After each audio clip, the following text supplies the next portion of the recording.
Who is the greatest in the kingdom of heaven?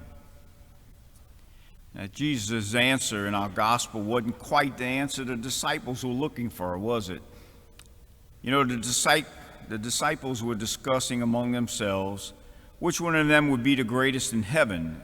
So when Jesus brings over a little child and says that unless they become like children, they will not enter the kingdom of heaven. You know, what a slap in the face it was for these men trying out their manhood, a typical male battling for a position in God's kingdom, only to find out that they're to regress and be childlike.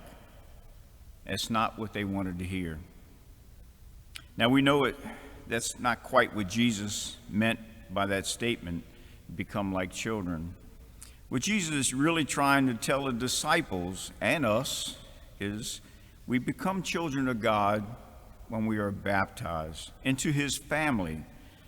And as his children, we are to be totally dependent upon him. It is simple. A humble childlike faith will make us great in the heavenly kingdom.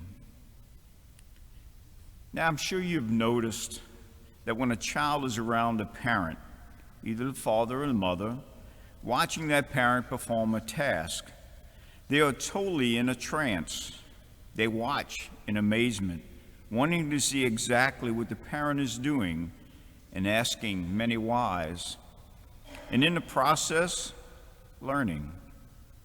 Now, if that same child gets distracted for some reason, and that happens very easily, then the intensity of that child's focus on what is going on is lost, and the child drifts away. It's all about staying focused and not being distracted. And you remember in Sunday's gospel, Peter was told by Jesus to come out of the boat, and Peter stepped out of the boat.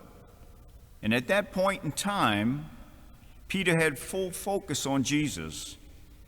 Peter actually walked on water. It wasn't until the storm distracted Peter's focus on Jesus that he began to sink. If he'd have just kept trusting in Jesus and kept his focus on Jesus, he'd have had a different story to tell. And in today's gospel, Jesus questions them, "What is your opinion? If a man has 100 sheep and one of them goes astray, will he not leave the 99 in the hills and go in search of the stray?" Have you ever stopped to think of why that one sheep strayed in the first place? The sheep lost focus. He got distracted. I don't know, maybe by a pretty flower or greener grass. Whatever the distraction was, he drifted from the shepherd's voice and no longer heard his call. Now, some may say that it doesn't make sense to leave 99 to find the one lost. But I ask you this question: what if you were that one? It puts it in a whole different perspective, doesn't it? When you are the lost one, left out, if you're that one who's drifted from the flock and lost in the wilderness, left all alone, I don't know about you, but it sure feels good to know that we have a shepherd.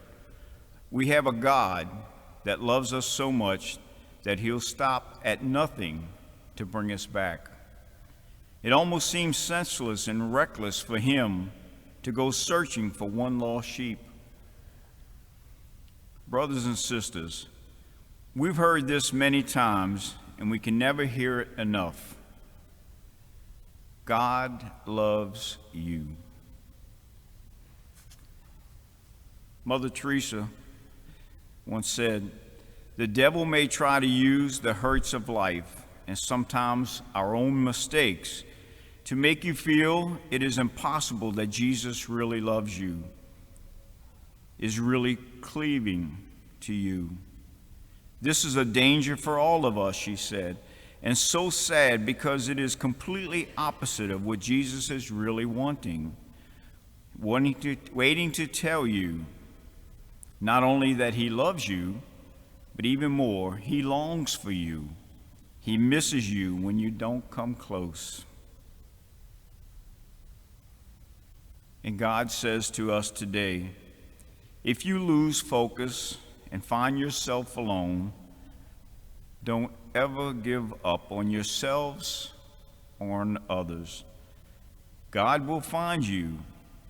If God has found you and brought you back into the fold, don't stop there.